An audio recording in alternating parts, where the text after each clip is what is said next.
Yan na po ta guys. I-share na po na ako sa inyo ang amuang tirada guys pag wala may hakutunon nga karton sa among mga suki. Na mamunit ta. Ang pagpamunit na mo basura diri sa Davao, tirada na mo lampas na gid na alas 9.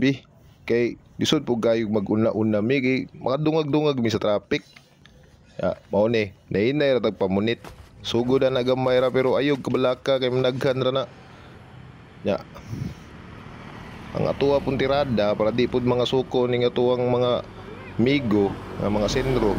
Pag mga ikay tag basura ug manguha tag karton ayo dili po nato bungkag-bungkagon ng mga pinail nga basura para di po sila maglisod og karga.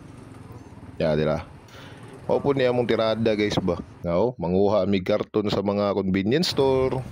Mamulit mi karton sa kalsada. Dungag pud mi nga manghinlo pud mi diri sa syudad.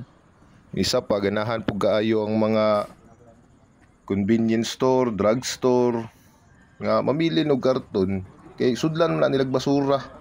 Yang tirada na mo dili na mo iyabo ang basura diha. Apilon na mo nagkuha ng basura, karga na sa kariton. Kay labay na mo dito sa unahan sa tapok sa senro. Ganahan kay na sila kay mahurot man ilang basura. Di matingala gyud na sila mga wala gyud ng basura nila diha kay amo gyud ang pangwaon. Dala na lang pud ng karton, dala pud ng basura. Meron akong gustong i-share sa inyo guys. Ganito 'yon. Minsan nahuhuli o minsan nauuna kaming lumabas or sabihin na nating mamulot ng karton. Pero araw-araw hindi kami nakukulangan o hindi nagsusobra. Hindi kami umuuwing luhaan at meron talaga kaming dala. Ganyan kami lagroso ang Diyos. Talagang meron siyang hinahanda sa amin na para lang talaga sa amin. Para dun sa araw na yon. Na para mapakain namin yung aming mga anak. Kaya kung ikaw, kung nasa sitwasyon ka man ngayon na tingin mo napakahirap at imposible, sasabihin ko sa iyo na sa Diyos walang imposible. Kailangan mo lang na humingi tulad ng isang anak sa kanyang ama at ikaw ay bibigyan.